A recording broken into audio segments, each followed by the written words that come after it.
still happy there. If you break your leg, you're still happy there because of the academics. Little did we know the coach would leave Mercer and be replaced with Kyle Hannan, and our son would have 2 surgeries on his foot and had a career-ending injury. That's where the story begins. The real story that unfolds is a coach who looked at Ben and said, your career as a lacrosse player may be over, but because of who you are and some of the other talents you have, we want you to be part of this program. And so my son's been allowed to stay in the program and help him elevate the brand through technology and marketing to the community and also the recruits. And that's just a little insight into the coach, and it gave me a glimpse of who this man is. And while he knows the X's and O's and how to win on the field, his real trademark is character and integrity in building young men.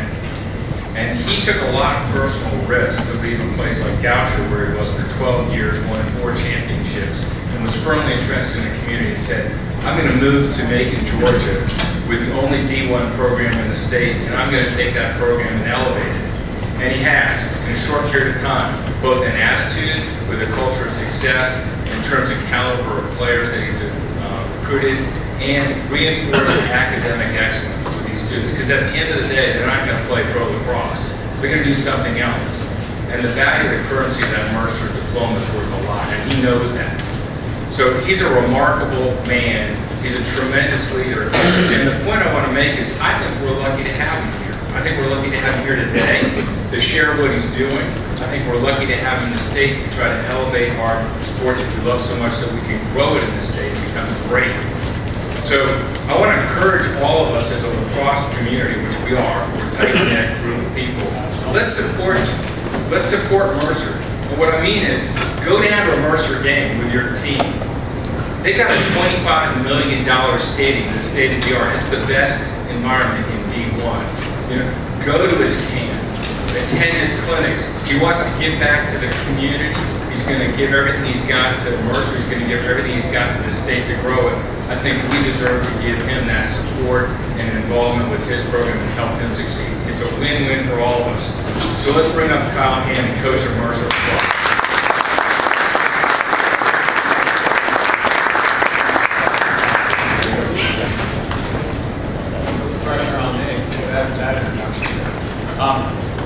Definitely a big thanks to the Georgia chapter of U.S. Lacrosse for letting myself and my team assistants come here and stand in front of you and present today.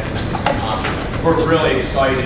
As Bo said, we're very new to the area, and I think being able to come up here, engage with you guys, maybe give you some of our thoughts and theories, but even more so just get to know you a little bit, you know, and develop some relationships. I think that's really good, not only for Mercer, but for us in this region in general. So we're thrilled, excited.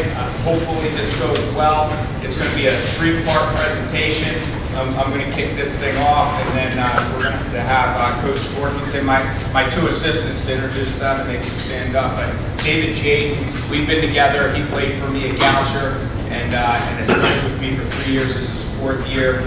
He is the defensive coach at Mercer, so he will be taking the developing the defensive player portion of this talk.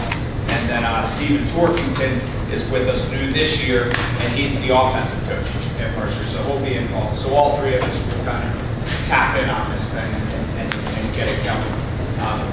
When Don Rigger called me a month ago and asked us to come up here, I was certainly excited about the opportunity, but had to make a decision on what we were going to talk about. Whenever you speak at a clinic, you've got to come up with some type of game plan.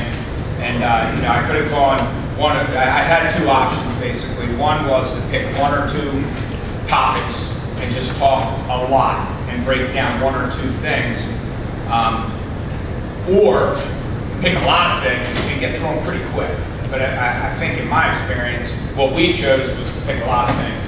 You'll see going through. We're going to hit on a lot of different things. We're going to go through it. One of the big things we preach is pace of play. Our pace of play today is going to be pretty fast. So hopefully you guys will grab it. I know there's a lot of different levels. There's guys here trying to win their high school state championship, and then there's middle school coaches. But I think this will tailor to everybody in some way. If you have questions, ask them. From doing these in the past, the video is probably where we're going to get the most questions. It goes through pretty quick, so feel free to stop us. We're on a 2-hour clock here, and we've got a pretty long presentation. Adding to the presentation, we're in season now. We started a week ago, and putting this, it was about 1 o'clock this morning, I think, when we put the final details on this presentation. So hopefully it'll go smooth, it'll make sense. Stop us if we get out of control and get going too fast, and certainly ask questions, because this is for you guys for sure. Just breaking it down here and taking a look at the outline. I was just going to take some time to talk about our general principles of coaching as far as what are really important to the entire program, not only the coaches but the players, and then go through the pre-practice stuff, planning to practice, how we want to organize, what we think leads the players to success. So again, any level can take from that. And then we're going to go in and Coach Workington's going to talk about offensive development, Coach Jade with defensive development, and then we'll get into team concepts. We'll talk team offense, emotion offense, keeping it pretty simple, but I think there's some really good principles in there. And then the defensive concepts. And then at the end, again, a lot of guys in here, there's probably some questions that we may not answer, so we can have a question-answer session. Get on the chalkboard maybe, or the dry erase board, and help me out, and maybe tailor to your specific needs or questions. Okay, so basically the principles, we do like to keep it pretty simple. You know, the team rules with everything. We don't want to come out with 5 sheets of paper saying this is everything that we want to accomplish, because then I think you're going to come out short on a few of them. So the 3 main things that we look at within our program, general principles, are number 1 is win. We talk about that every day as a staff. We talk about it every day with our players. And win in this regard doesn't mean win the game. I think it leads you to winning the game, but it's what's important now. I think it's really easy to get ahead of yourself. I know right now we were planning last week for our first week of practice, and then we're talking about what we have Atlantic Sun games coming up in 6 weeks, and then we have that's not important now. If you start getting ahead of yourself, you're not going to get good enough to win those games when they really count. So we really look at it day by day, almost hour by hour, within a practice segment, about 15-minute segments, what's important right now. And I think if you get your guys to believe in that, and you believe in it as a coach, you're going to be better through the entire season. So that's something we really preach. Fast tempo in everything we do. We just really want that, because as I get into practice plans, it'll bring a lot of sense to it. But if you can get your guys to think fast, whether it's watching film, answering a question, watching video on the field, in a drill, in a drill situation, it's just going to make their demeanor faster. They're going to be a better lacrosse player, because it's very tough to simulate game speed. You guys know that as coaches. So if you can really put pressure on them to keep the tempo up in everything you do, I think once that game time, it's overtime game, and you need to make a play, your guys are used to that pace and the importance of pace, and the tempo will go. So, once it starts, you got to keep it going in a good pace, and challenges, and the biggest thing with the tempo is we talk a lot about it when we plan practice and everything else. Our theory is when we're in lacrosse mode, we want our guys to play lacrosse, because that's how you learn the game. So our job as coaches is preparing, going up to that first minute of practice, and then when are you going to teach them? We don't like to blow the whistle every 2 minutes, stop, coach one guy, while 45 other guys are listening, and it doesn't even have anything to do with their play. So we do a lot of our coaching either early or late, but in between that coaching, we make sure they're playing lacrosse. And we'll do it on the fly, obviously. We'll grab guys and pull them out. When they leave a drill, we might grab and coach them there. But that helps with that fast tempo. And then 2% is a big thing that we started talking about last year, about midway through the year. I just kind of felt like we were in a rut, and we really had to get something to wake our guys up and get them going. And this 2% has been something that I know personally, even outside of lacrosse, it's something that I've really bought into. It's just really focusing on 2% better every day. That one phrase that crushes me. If it's not broke, don't fix it. I think that's crazy, because then you're just kind of staying the same. I gotta fix that thing, whether it's broken or not. And that's that 2% where we want to continually get better every day in everything that we do. And you've heard it, a lot of people talk about it, but you never stay the same. Right? You're getting better or you're getting worse. Because if you're staying the same, somebody's passing. So 2% is something that's really important to us. It's a general principle. And just staying ahead of the opponent, whether it's somebody you're trying to beat out in preseason for a starting spot, whether it's the opponent on game day, we want to be 2% better every day so we can stay ahead of them. Let's do that next one. Keys to success here, again, we're all about pace, so I think fast start, right? As soon as you get your team out there, you as a coach and your staff hits the field, I think the pace has to be set. Because if you're out there and yucking it up and guys are kind of screwing around early, it takes you a while to get out of that mode. And you never know what you're going to get once you're 15, 20 minutes into practice. So once we hit the field, we blow our whistle, we're going. So if guys have to come up on the coaches, they're running up on the coach. If they're getting a drink, they're going to run to go get their drink. And that's that fast start. And things that help that, it's all the pre-practice is really what gets that going. And communicating. We post, and I know it's tough for some of you guys if you're kind of a community coach or if you're coaching a middle school where you can't post the practice plan. We do that. We think it's super important so they can get down there. If we practice at 4 o'clock, by 2 o'clock, it's in the locker room. And then they know, and that just helps with the tempo. And it helps them think through it, understand, and you're just cleaner. And it helps with that fast start all the way through the end. And the one thing, sometimes we're scrambled. I mean, we're not always ahead of the game. And when we can't post it, we make sure we at least bring the team up before we get into that first drill and say, here's what we're doing. So they hear it, they know it, and then once they're out there and you have them in the practice, they know what the next drill is. They can get into it quicker. And if they struggled with it a few days prior, maybe they're going to think through that and say, I got to be better in this drill this time. And they know ahead of time that it's going to hit them at some point. Pace of play, again, simple. It's easy to talk about. It's a little tougher to do. We commit to it. It's keeping the drills going. And that's by not blowing the whistle every minute to coach for 5 minutes. You know, it's playing for 5 and grabbing a guy on the fly to let them become have a better understanding on what they were doing. And coaching's a big part of that. Dictate success. This is really, really big for us. There's so many ways that you can kind of mold a practice. And you know, as a college program, there's a lot of times when we want to look a certain way, whether it's recruiting, somebody's on campus, whether it's before a game and you want confidence, whether you're teaching something and you want to make sure that there's success early, so there's belief in it. So as coaches, you can dictate that as long as you're organized before you start. For instance, if we're going to put in an offense, we're going to explain it, we're going to run through it, but the first time we run that offense, we're running it against the second defense, for sure. So that now all of a sudden your ones are playing your twos, or maybe your lesser guys at that point, they're scoring a couple goals, that offense is gold.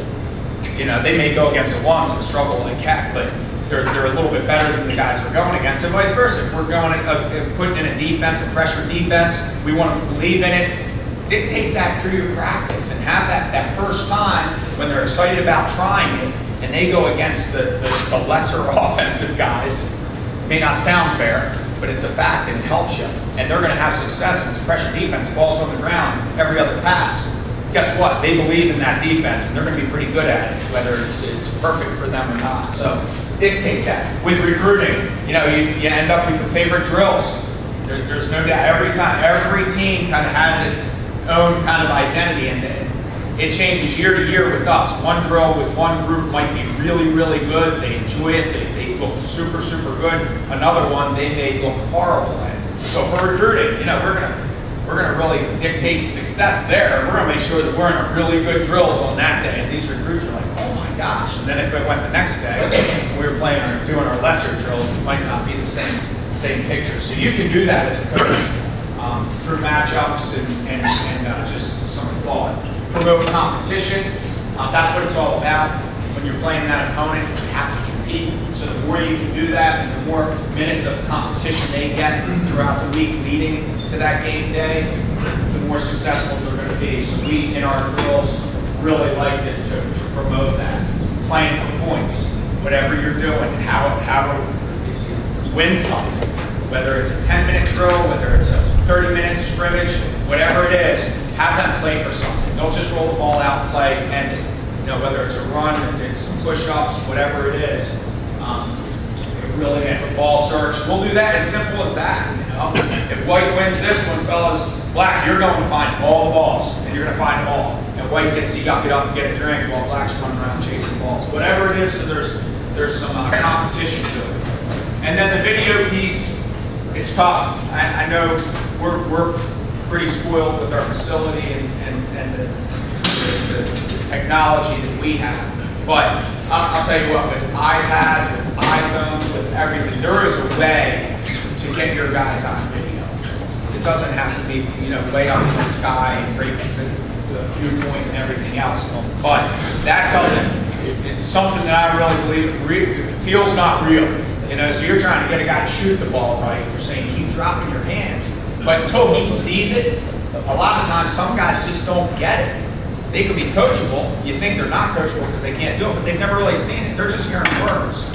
So, you know, I encourage even middle school guys, whatever, grab an iPad, video. We'll do one-on-ones on the field so our guys can see them right after. You know, anything, an iPhone, just so that they can see what they're doing. Obviously, when you get into full games and practices, video certainly helps. But the more they can see it, I think the better that they're going to get.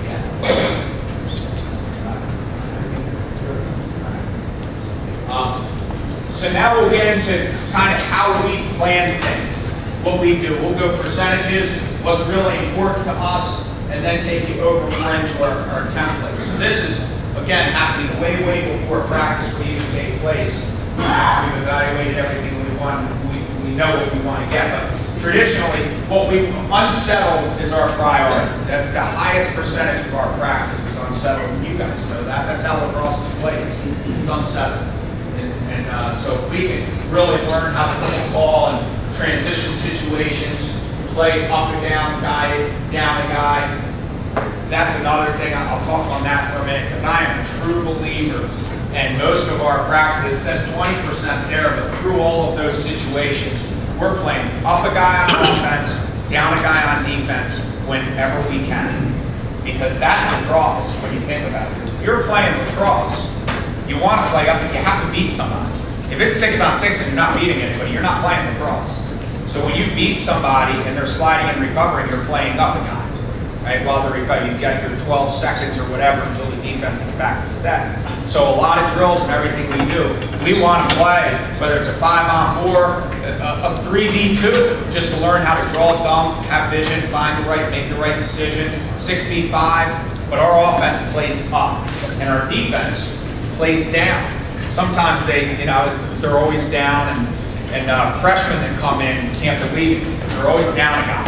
You know, they have to work twice as hard, and they've got to figure it out, they've got to make decisions, nothing's scripted, but that's how you become pretty good. So our defense is always down. When you're playing defense, if it's 6-on-6 and everybody beats you, you don't have to play team defense. It's pretty easy. But when you're playing a team that beats somebody, now you have to slide, you have to recover, rotate, do all of those. You're down a guy. So if you can't play down a guy, you're not going to be very good on defense. So that's something that numbers situation is really important for us. We'll be settled because you do have to be able to play even for about 15 through our drills. 10% will be individual skill work. A lot of times that's early to get the sweat going, to get the muscles firing, get the mind thinking, but the individual skill early, sometimes late. And then game situations, we're always able to do that. And special teams. And you say special teams is only 5%, but that's pretty important. But when you really think about it, you're tailoring to maybe 7 guys on offense with extra man, a couple face-off guys. We still do that throughout the practice and our scrimmages. They're still getting opportunities, but that specific time in one practice that we spent with those specialty guys. If this was a little bit, if this wasn't quite as important, that could probably be higher, and you can make those decisions. That's just kind of how we work it. So then we bump that over into, say, an hour and a half practice. That's another thing that I'm a believer in. We're an hour and a half most of the time, sometimes two, and we're never over two. And it's funny because we'll get some guys that come into the program. We're not going for 3.5 hours, and I'm firm. If you're not doing it right by 2 hours, it's only going to get weird. It's not all of a sudden going to become right. I know that for a fact, and it usually gets worse. And if you are doing it right in 2 hours, you better stop quick because it's going to get bad. So, you know, I think sometimes less is more with these guys and understanding and staying fresh and enjoying it, everything else. So typically, we're always an hour and a half, and we have our strength conditioner. We can grab them after practice or before practice, or they're doing that on the same day. But if we don't have any strength and conditioning, those coaches aren't with them, we may go up to 2, but never over 2 hours. But an hour and a half, you can see how that breaks down with individual skills. This is actually through a practice. Another thing that we really believe in, as you can see, we like to go big, small, big, small. We want to change the picture, and it challenges them and promotes competition as much as we can. So if we start out with individual skills and then we go into a full field clearing drill where we're pushing the ball, our next drill is going to be half field. So they get a lot of reps, they're half field. But we won't stay in drills for more than 15 minutes, as you can see there. And then if we're half field, that next drill to us has to be full field. We won't sit in a half field situation for an hour, because then I think they start to, you lose them and you go off. And plus, I know, I've been around this game for a long time, and I've never seen a game for 1 hour be played on a half field. You know, so you've got to change the picture. So in games, game possessions in games are maybe 1.5 minutes. Right? That's a heck of a possession in lacrosse. You get 1.5 minutes, 2, you know, timer's on. So you've got to change the picture and get them in and out, settle, half field, full field transition. So we'll go full field even, then maybe a half field uneven, a full field uneven, half field even. So we're changing that picture in then game situations and special teams. We put that in the end, but we typically like to do that within the practice. Stop the practice for 3 minutes. All right, extra man down. You have 2 1-minute penalties, boom, and then you're out. So they don't have time to process it. It's great to get reps on extra man, but think about a game situation. When you're the first penalty against you, your opponent's in the box midway through the third quarter, you've played an entire game and you have 1 minute. You know, it's not the same as when you spend 35 minutes running extra man, right? So if you can stop practice real quick, run an extra man play man down, get out, I think your extra man's going to be better. Your man down's going to be better because you have to go out, you have to get it done quick, and then you're back into the draws.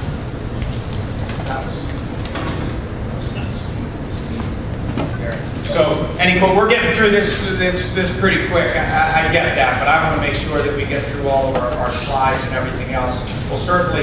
But now that I've finished that session, any quick questions? Tell everybody, we're going to send the slides to everybody after the session. You're going to send to us. Yeah, we can send the slides. We'll send the slides with the video. Maybe we'll talk a little bit about that. Just going off topic here a little bit, what I'd like to do is get a copy of this, make a link, so if you go to our website, you can click on it, you can see the entire presentation. Because if we send slides, you won't get the video. And video is pretty good for you guys to watch, maybe your players to watch as well. So that's what we're probably going to do. But that's way out of my range. The conditioning you had the players did the same conditioning. What is like the normal amount of conditioning that they do during the season with that?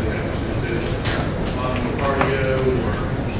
Yeah, a pretty good balance. We you know, it depends on the year. In the fall, they're working super hard in the weight room and they're getting strong because you're going to lose some of that in the spring. We know that. So we build up to the point where if we lose a little bit, we're still ahead of our opponent.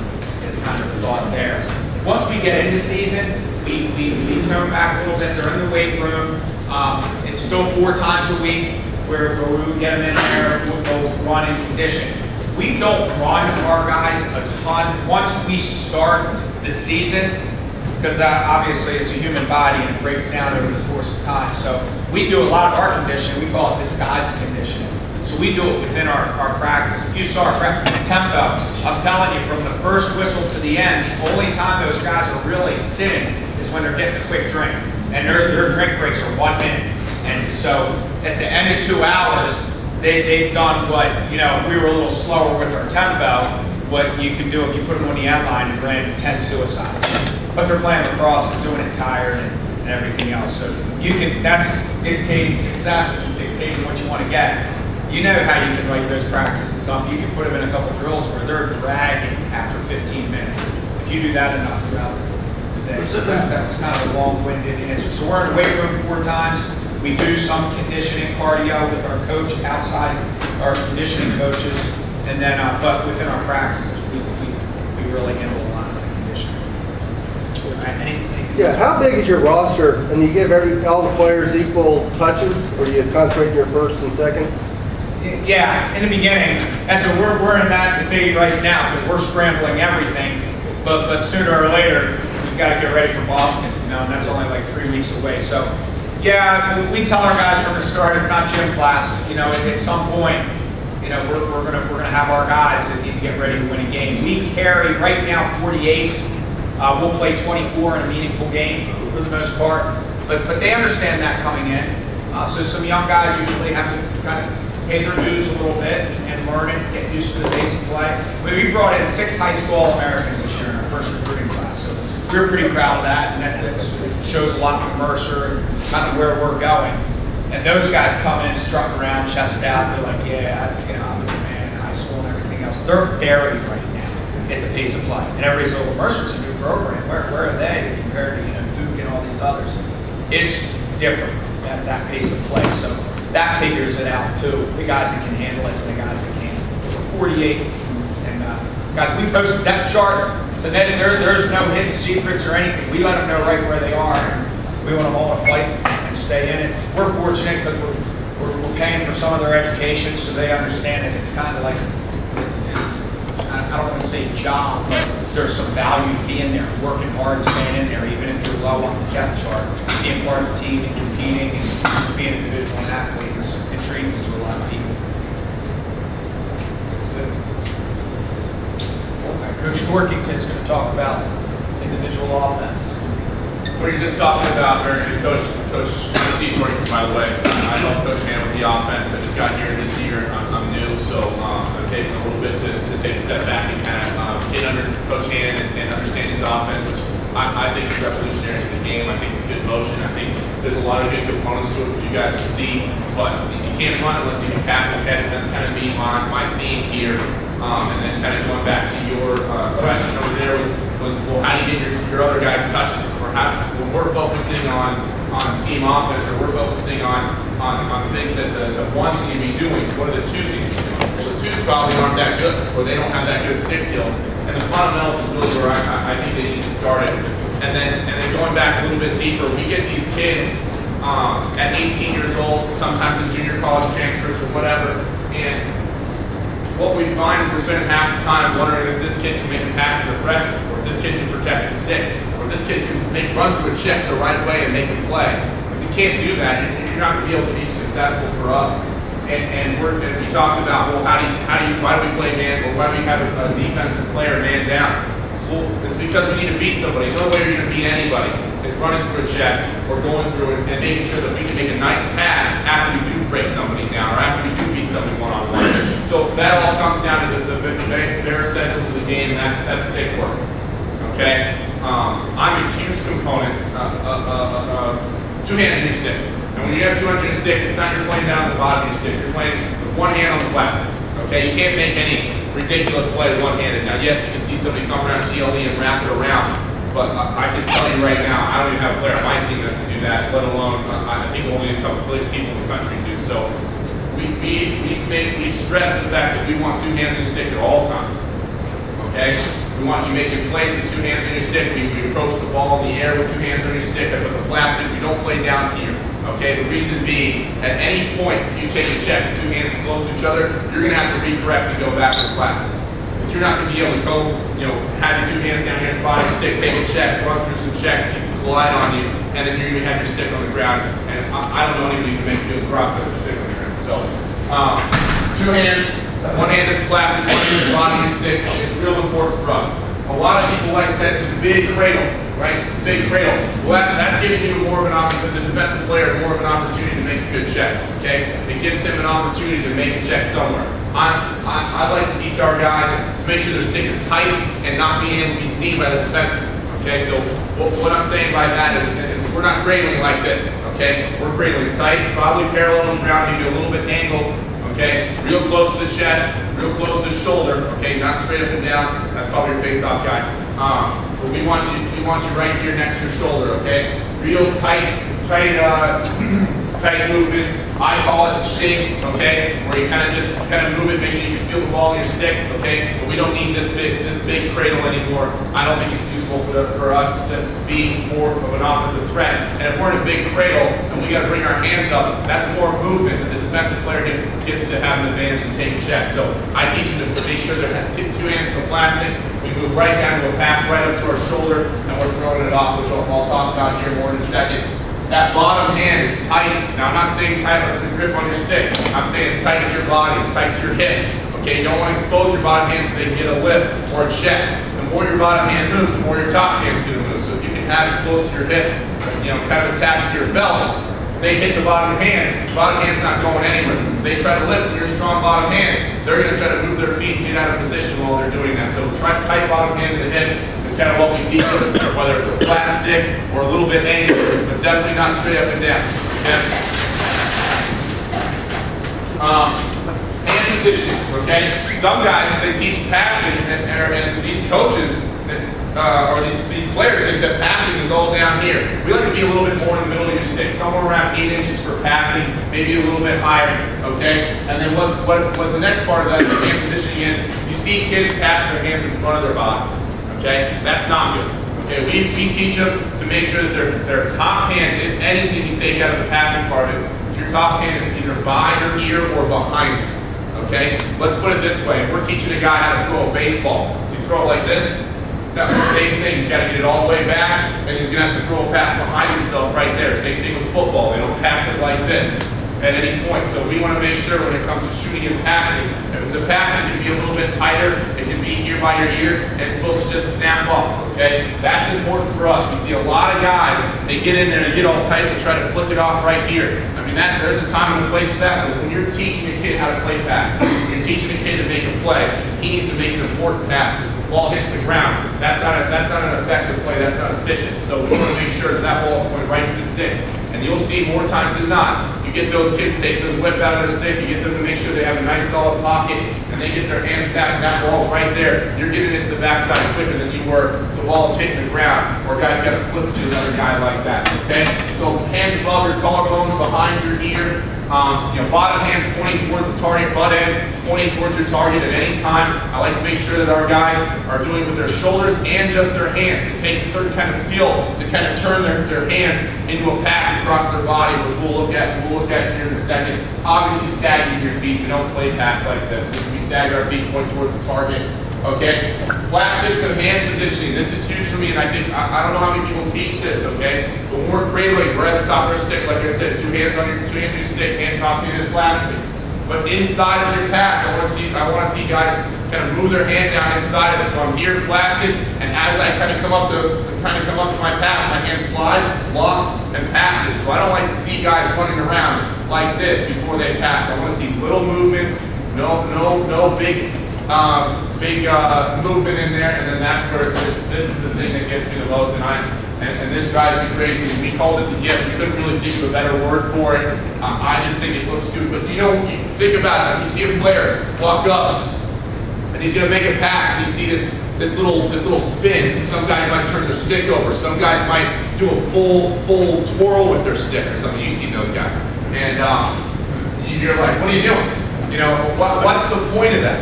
Okay, you go watch those better players. They don't snap before they pass. They go from one, they catch the ball, they turn, they look at their target, and they snap it off. There might be a little bit of movement there, it's like a shake just to make sure the ball's locked into their pocket. But from there, they don't need it. And I'll tell you what, when we're recruiting kids, it's a huge thing for me to see a kid not do it. You can not do it and make a good play both hands. You've got pretty good stick skills. That means you spent your time on the wall. And it's huge on the wall. Some guys are like, they're playing on the wall. They're like, all right, catch it, throw a fade, and do it. That's just reiterating bad habits. We want you to catch it right back to your shoulder, right back off. So it's almost like a quick stick, but you let it take a second on your shoulder. Okay? And this right here, I spend 90% of my time with the freshmen taking that out. And even with our freshmen, a lot of our seniors and stuff. So if you guys at your level, the younger level, can start working on that for us, that'd be awesome. I don't have to learn about it so much. But they do have a little bit of it. Some of them will have it no matter what. They'll never break that habit, but it's a bad habit. And we're trying to take it out of some guys. And the guys who grasp it, you can see them get in and out of passes quickly. They don't have to make this as they dodge down the alley. They see a slide come in their face. They don't have to step off, make this extra thing, and then throw it. They just step off, throw it, and it happens so much quicker. That's huge for us. That's huge for us.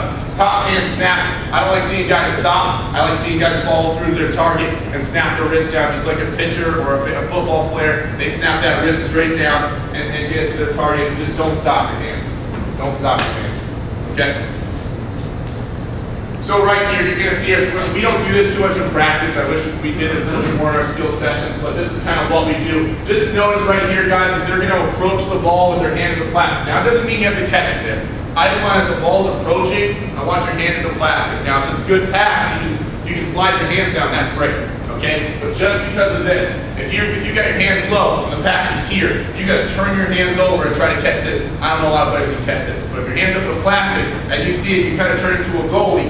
And you make that catch, get it back to your shoulder, and that's the reason being for that. Okay, so you'll see it. Most of the guys are doing a good job. And you see them switch hands straight from plastic to the shoulder, hand behind their ear, or at least close enough to it, and they get the pass off. These are kind of our skilled guys, so they took some time to do it. Some of them are doing it right, some of them not, but they get it for the most part. Their feet are staggering. They step to their target.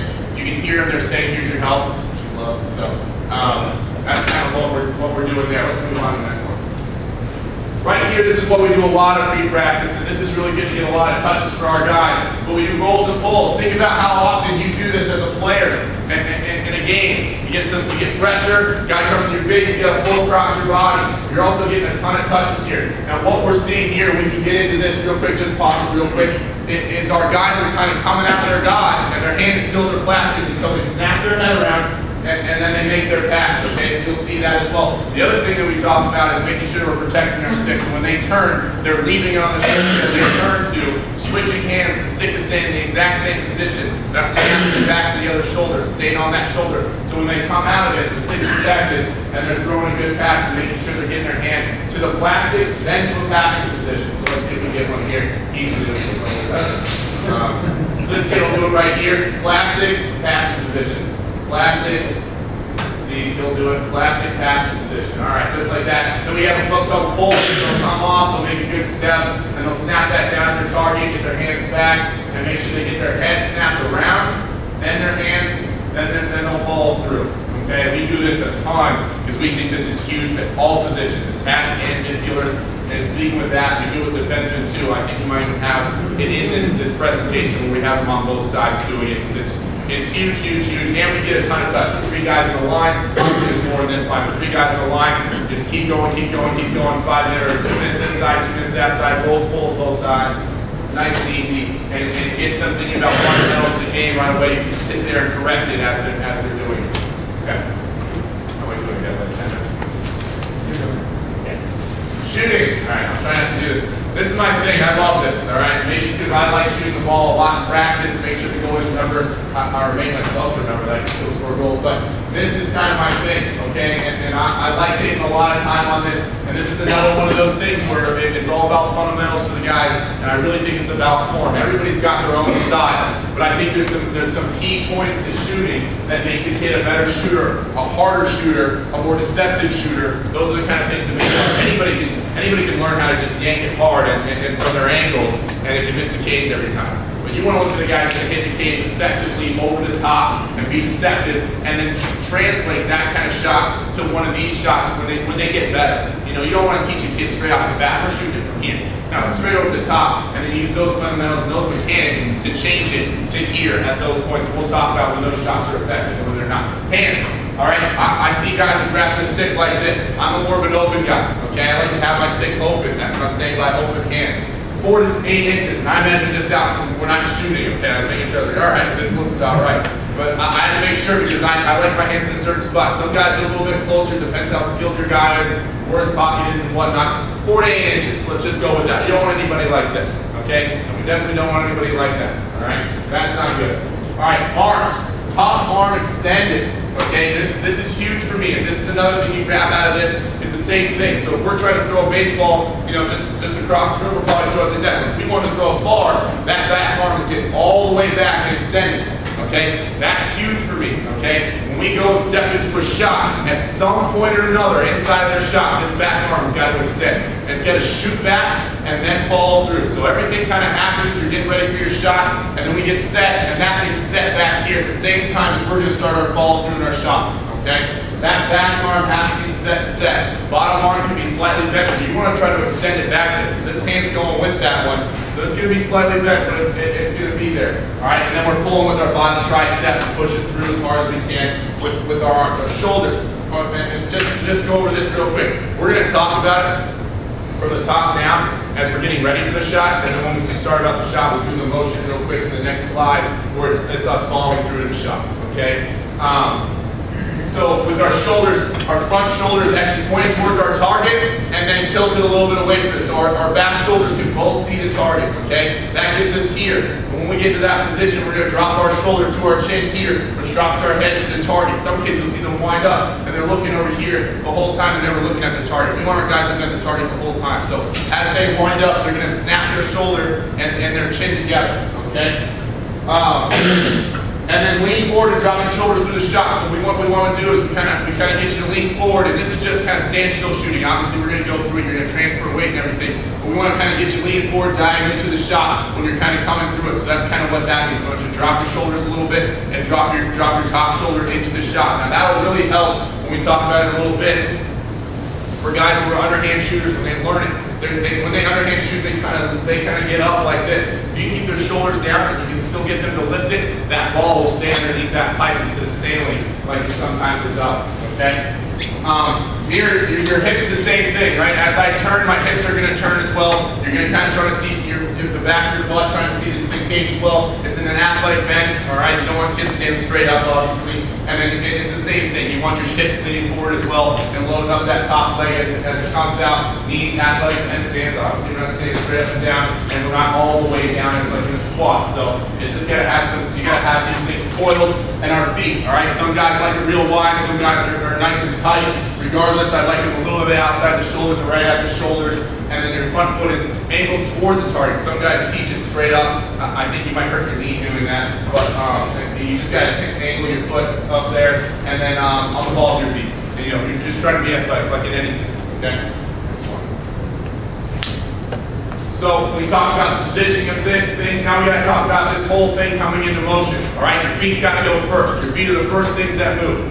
Okay, and we want to make sure we're in a good athletic roll hop. We're transferring our weight from our back to our front foot.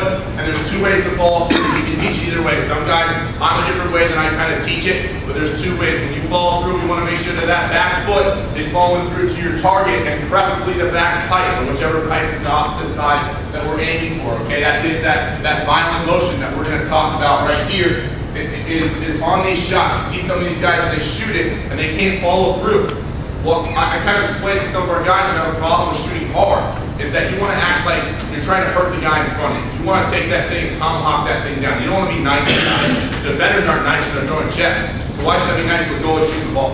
I'm going to shoot that thing as hard as I possibly can, and you're going to have to find a way for that kid to use the mechanics and swing that stick, almost like a baseball bat, right? If you're going to walk up and hit somebody with the ball, would you go like this? No, you can get your arms out and try to hit that guy as hard as you can. So that's kind of the concept behind being violent. Okay. Foots to the target, making sure we step and point. All right, back foot first, as in the crow hop. Some guys like to go all the way behind. I like to kind of click the feet together real quick as they kind of snap each other forward. All right, and then there's two different ones. The guy can follow through like this and kind of snap his hip through, which we'll talk about here in a second. Where you kind of see a guy snap his foot behind him, kind of like in a slap shot hop. Okay, there's two different ways. I couldn't tell you which way is better, but I know I want a guy to follow through with his hips and his shoulders. Okay. Knees are bent and ready to explode. We're coming through. We're going to bend our knees and kind of fire through that thing. You want to make sure his whole movement is violent. None of it is soft. Okay? His hips, same thing. They're pulled by your knees. This whole thing's got to be a mechanism, something that's pulled by a whip. And that's kind of how we describe it as well. Back hip is going to fall through the back part of the target as well. So if you're shooting the outside pipe, that hip has got to mirror that back part, that back pipe. We talk about painting with our hands, our hip, our shoulder, everything on our back side. I'm a right-handed shooter, that's why I keep putting here. But everything kind of ends up painting that back pipe, so you can snap everything through. Okay, your torso. You want to just make sure when I talk about pulling, it's kind of you pull yourself through your shot and kind of lead your hands back, which we're going to get to here in a second. And then your shoulders, okay? Now your shoulders can be high, they can drop low, but what I want to make sure is when you come through our shot, that thing drops into the shot, okay? You pull that thing through, whether you're going underhand, sidearm, or overhand, your shoulders can start high, but that thing has got to come through on an angle, straight hard, straight down, okay? Arms and hands, I'll talk about both of them in kind of in secrecy. These two things are huge. We want to leave them back as long as possible. Okay, so as we turn, we're going to turn everything. Everything's going to kind of stay back, still stay back, and we're going to try to get everything through still, and then come through. Okay, that's going to create that whip effect. That's going to create that snap off that stick that we're looking for, whether it's over the top or underneath. Okay, back arm's going to stay loaded. You're going to throw that top arm back, throw it back, and then get it through. Okay, in your hands. This is huge for me. Some guys will see this as that yip. Right before they're shot, their stick will twirl or something like that. I'm fine with it twirling on the way back, but on the way forward, it's not twirling. It stays still, it's gripped, it's hard. You don't see a baseball player as he's kind of coming forward, that bat spinning around in his hand. That thing's gripped, he's ready to go. And that thing's going to make sure that that's all there. Snap that top hand down through your hip, okay, or through your target all the way. You'll see some guys, they'll stop their hands. There's nothing to gain from that. There's no deceptiveness. The goalie's looking for the ball and the stick. So if he picks it up here and the stick doesn't stop, the stick stops. The ball's picked up and he can see it. If he falls through, and you'll see those Canadians, they never stop their stick. It's all the way, all through, all the way down. And that ball can pick any spot. So you want to make sure that you're teaching your guys how to shoot. You're picking a spot, same motion, same everything, but it's going top right. Or it's going top left. And you tell your guys, we're aiming top right every single time, but we're doing everything the same. And have them try to see if they can figure it out. All right, throw your hands through the goal. We're talking about being real violent, making sure that we're getting our hands all the way through the goal, fast and hard, okay? And that top hand's just got to finish on your hip, okay? Let's make sure that there's something we bring out of this. Top hand, or top arm extends. That top hand doesn't twirl, okay? I've worked on this with a lot of them. I can't promise that they're all going to do it right. We're going to hit the cage, but we're just starting again, so let's see how they do. We're going to go through this as a step down shooting here, okay? Get their arms back. Some of them try to extend it, but most importantly is that they'll extend it at some point or another inside of their shot, and that's what we need. Okay? Boom, they step into it, they're getting loaded up, they're going to lean forward, and then the shot, he's a good shooter right there, they're going to lean forward, snap through, you can see how their hip and their shoulders are falling through the back part of the pipe. That's what they need to look like. Boom, then he comes sidearm. Okay, that's fine, he's a better shooter for us. The guys who aren't, that's what it is. Now we're going to talk about just coming over the top, down the alley. These guys are just kind of running down. They get big, snap everything down. As you can see, their back foot is following through to the target, and they're still coming towards the cage. That's big for us. We don't want to fade to a corner. We want to fade to the cage. This is just another drill. More reps. We're just having to do this. Now right here, can you pause real quick?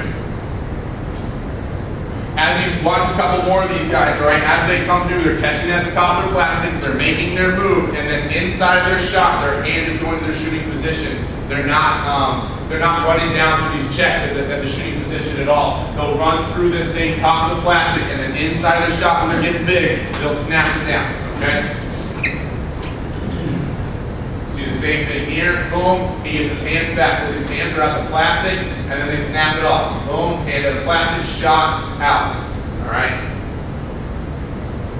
All right, now right here, this is the kind of thing that I was talking about. You want to press pause real quick. There's a point in the game that the sidearm shot is effective to increase your angle, okay? So if you're on this action, you're a right-handed player, you want to be shooting over the top, honestly, but sometimes the players shoot it better if their face is open to the cage. Face open to the cage, we permit guys to kind of shoot from up top or from their ankles because it's still open to the cage. Now, if your shoulders are close to the cage and you're on the opposite side, we want to make sure that's over the top every single time, no doubt, no three-quarters, no sidearm, no nothing. That's not an effective shot. If anything, it's a turnover because that goal is just going to get hit with it or save it and get it up and out, and then it's a bad shot. So we actually call those turnovers.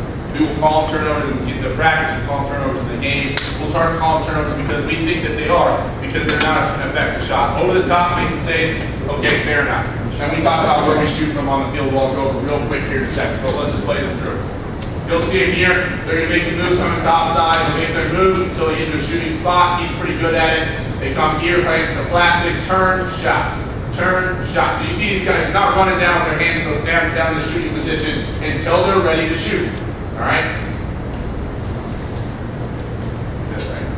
This is just a shooting diagram right here. This is just, you guys kind of see about it, see what we're talking about. We have spots in the field that we want to shoot from. These two right here, the most effective spots. This tends to be a little bit closer. But these are kind of our shooting corners and our angles. And we talk about where we want to shoot from and our most important parts in our offense to shoot from. And I'll talk about that in a second. But these are them right here. These three spots. And we talk about where we dodge from. Okay? And these are kind of what we do, and we move through those things, and that's kind of that's a shooting workout that we put together. Obviously, I have things that I want them to do. That's just one right there for alley sweep shooting. There's other ones to build up to different types of shots and whatnot, and they know what to do. But that's just kind of an example of what we do. We give to them during the off season. Next one. All right, yeah.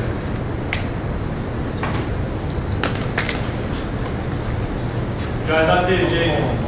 Are there any, Oh yeah, sorry. fast pace, so we're fast paced, that was fast. Good. Any questions? I don't mess around, I just go through it. I'm David Jake. I'm the defensive coordinator. Coach Torkington he's got a lot of details in that skill work, and I think I'm a little bit more meat and potatoes with the defensive side of the ball. We harp on a few different things, and this is kind of what I have to work on pretty much with every defenseman when I get my hands on them at the college level. And I hope that you guys can take some of this and start working on with your guys, because a lot of the time when we're recruiting guys and we're going out to these events, we see players swinging sticks and trying to take the ball off guys all over the field, and everybody thinks that's what we're looking for. And when I'm going out, I want to see an athlete that can stay in front of somebody who's strong enough to punch and ride a guy out, turn him, and work well within the team defense, which obviously we'll get to a little bit later on. So this is kind of how I try to develop an individual defenseman. We start from the ground up. So like I said, I'm not worried about throwing stick checks. I'm not worried about any of that stuff, all that flashy stuff that I loved to do when I was in college.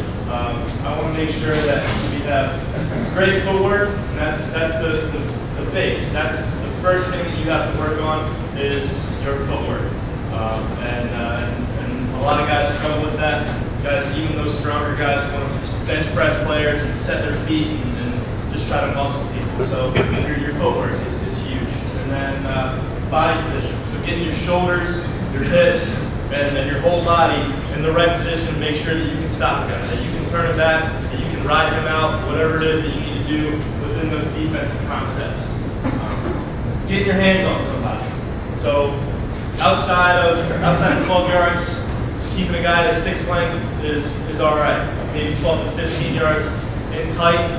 Inside of that, you have to get your hands on a guy's hips.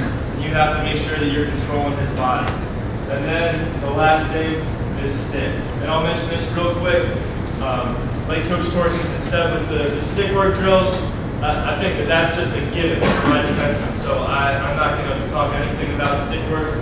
The because I want them to be able to do essentially everything with the exception of the shooting that the offensive guys can do. So picking up ground balls, being able to move it, both hands, long balls, all that stuff. So I think of that as an essential and a standard for a college defenseman has to be able to play and use this stick properly.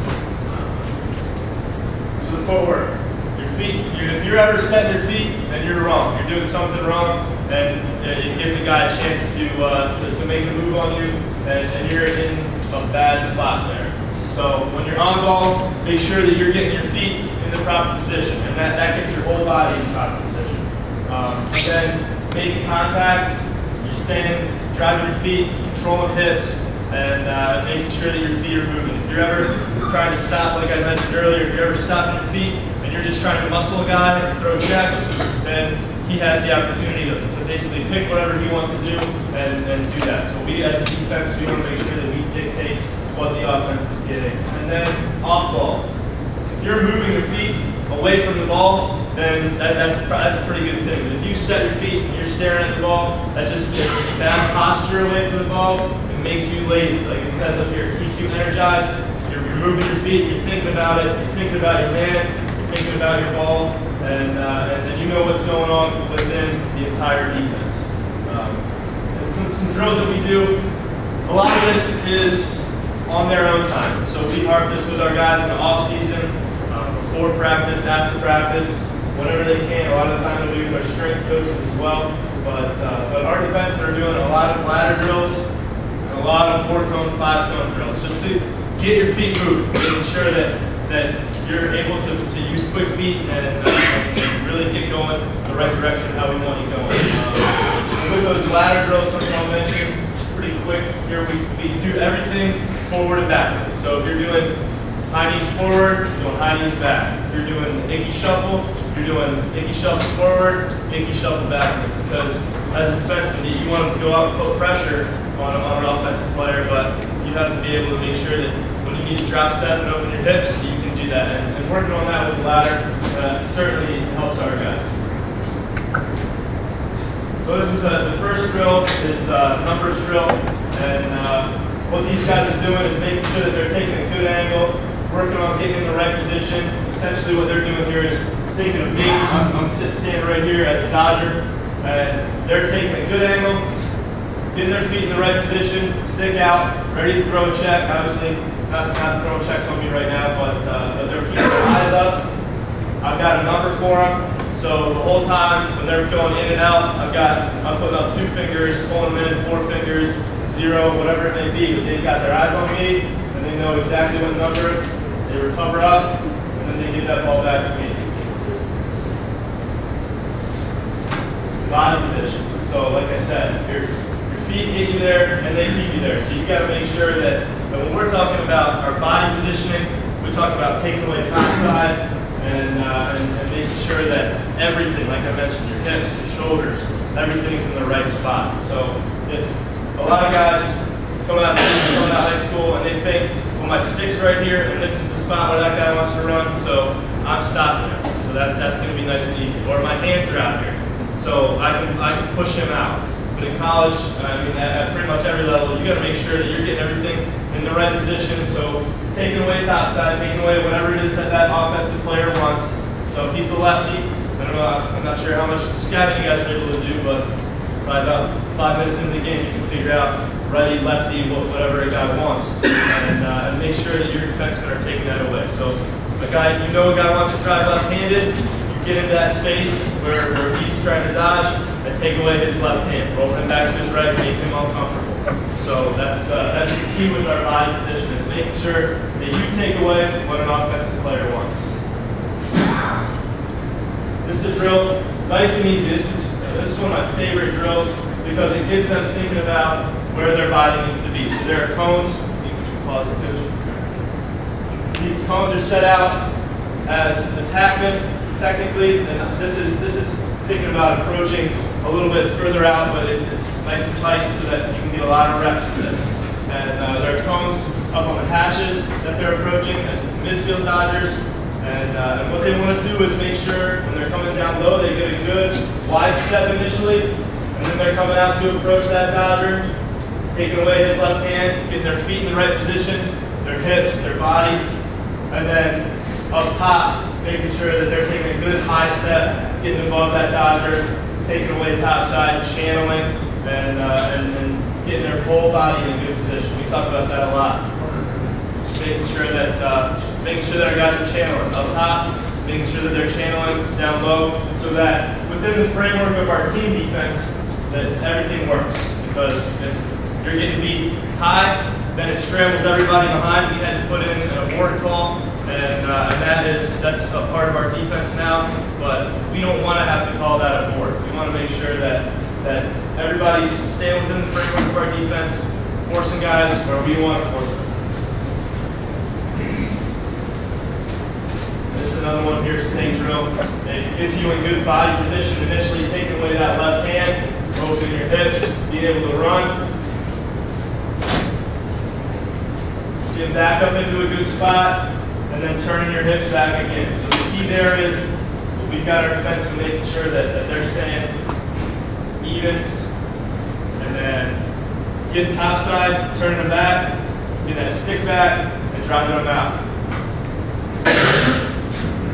That's something I would like to see a little bit more with these guys right here is driving. Once they get to goal line extended, we want to make sure that you're getting into your guy and you're driving him back below goal line extended and working on punching his hips.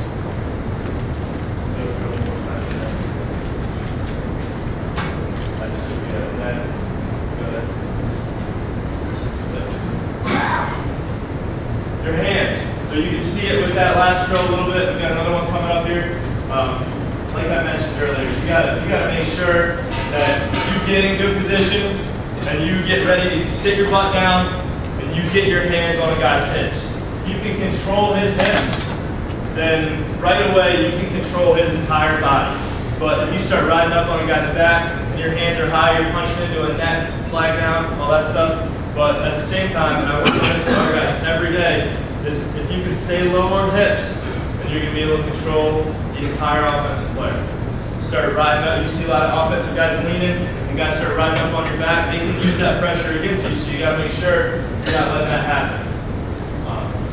First contact, obviously, a stick check is great outside, and then bump and run. When we're talking about outside of the box, outside of 15 yards, we make sure that we're ready to move our feet. Like I mentioned earlier, we bump, and we're knocking that offensive player off this line. So if he's able to square you up and then beat you without any contact, he's won. He's won that battle at that point. So what we want to talk about is making sure you make them uncomfortable, you bump their hips early so that they're running out away from the spot that they were trying to get to, and you've won that initial contact. You've won that initial battle. Inside of 12 to 15, this is huge. Getting on a guy's hips. Essentially, at this point, you don't even have a stick, as far as I'm concerned. If guys are throwing checks inside of 12, 15 yards, then there's a high likelihood an offensive player, especially at our level, is going to beat you. Going to tuck that stick because they're doing all this skill work all the time. Going to tuck that stick, go right around your check, or just absorb a check. They're going to run through it, and they're probably going to get a shot off. Because inside of 12 and tight, you don't get very many chances at a check. So that's got to be your last resort. So you get your hands on a guy and you stay connected. So what we talk about there is you want to make sure you're not bumping him now, you're not extending your hands, you got your elbows a little tighter, you've got your hands on his hips, and you're just driving your feet. So basically what I mentioned with all of our players is your hands are the steering wheel and your feet are the gas pedal. So you get on that gas and you try to drive them out. You get your hands on them and you steer them where you want to go. And this is the very last part, the very last thing that we talk about with all of our guys is stick checks. And to be honest, we don't spend a ton of time with stick checks. I have a few guys who I will spend a little bit of time who I've given the green light to, kind of working on their hand speed and working on their motor with throwing stick checks. But as Coach Sworkington mentioned earlier, that guys don't really want to get checked.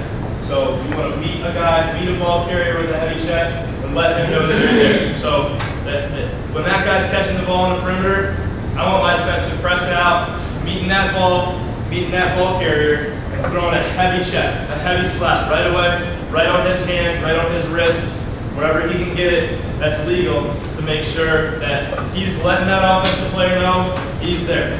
He's there, he's right on his hands, and he's going to be there. And then the same thing, when a guy's just kind of moving the ball on the perimeter, we don't want to let them be comfortable. We don't want to let them just play pass and catch, just move the ball around. We want to go out, put a little pressure on them, and make sure that you leave them with the check.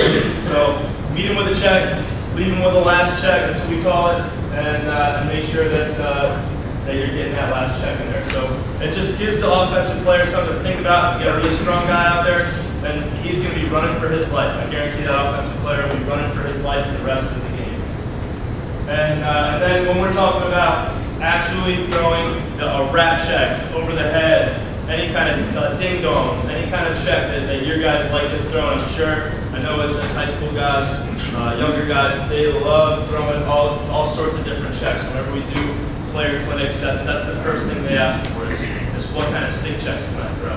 And so the basics with that, I'll mention this, is you always have to push. You got your hands on his hips already, you always have to get a push before you're throwing a check. It throws them off balance, makes him expose his stick. If his hips are going, his whole body's going. That's his center of gravity right there. So you change that center of gravity for him, and he's a little out of whack.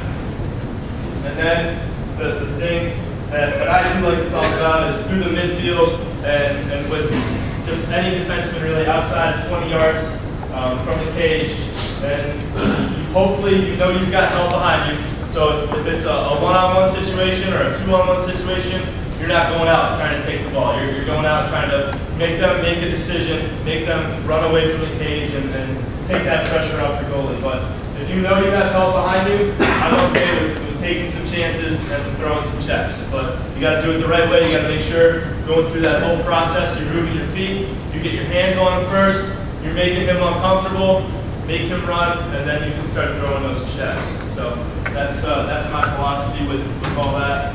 More drill here. This shows kind of putting it all together with like them driving their guy out, making sure an offensive player has a little bit of a step, getting our hands on them.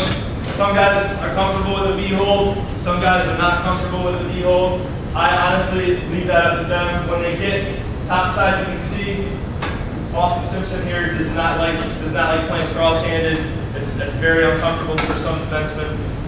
So I just want to make sure that he's getting his hands there. But what that means is he has to really fight to get his whole body there. He has to fight with his feet and make sure that he's getting up above a guy, he's turning him, and getting his hands right in the right position. And he's also the strongest guy in the team, so that helps a little bit as well. Any questions, just real quick? If that guy's able to get past GLE there, you insist that he gets his stick in front at that point? At that point, I don't necessarily require him to turn it back. I still would, because it works within the framework of our defense, like I mentioned earlier. It depends on where he is on the field. If he's that tight to the goal, I still want him to fight and try to turn him. But if he's working 10 yards out, and he's working 10 yards high or 7 yards high, then at that point, we have to continue to funnel him up and out. So we want him driving, if it's box side, driving him up towards the box. If it's away from the box, that midfield line cone. That's what we kind of key on, is driving a guy upfield like that. So we don't, it depends on where you're on the field. So if you get a little further out, then that's when you start going up, start continuing to drive him up.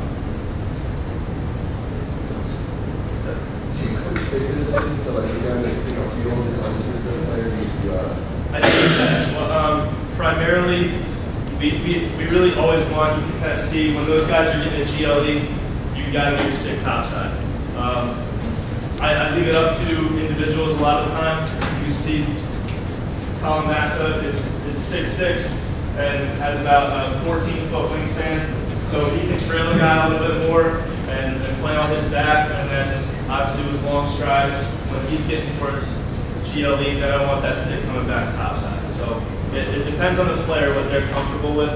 I do like having that stick behind the guy when he's running through X, because a lot of the time, he's probably going to roll back. And you can kind of sense that as a defenseman and figure that out through the course of the game. Know what an offensive player is going to kind of want to do.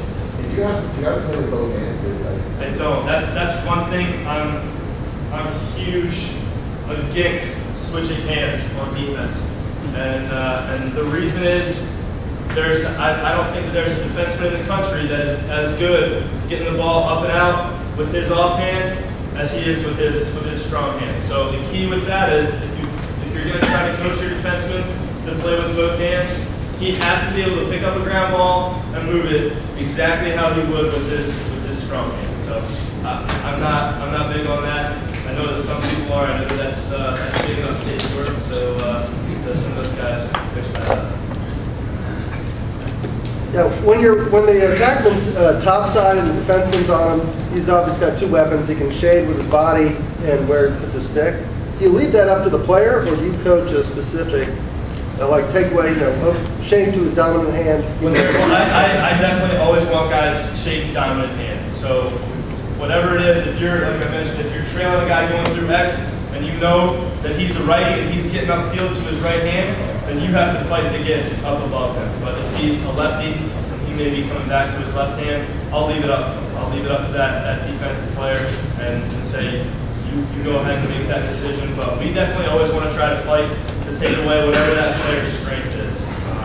And the key with that is just making sure, like I said, if your stick's behind him, you better know that he's coming back, because if he doesn't and he gets topside and he scores a goal, then it's on you for not beating him to that spot, driving him up, taking your stick there and all that.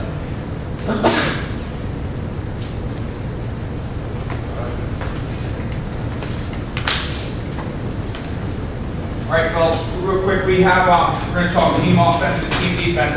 This might be, and you can let me know, but we've been at this thing for an hour and 10 minutes. You want to take 2 minutes, maybe get up, move around, go to the bathroom, take a couple minutes, and then come back and get into some team concepts.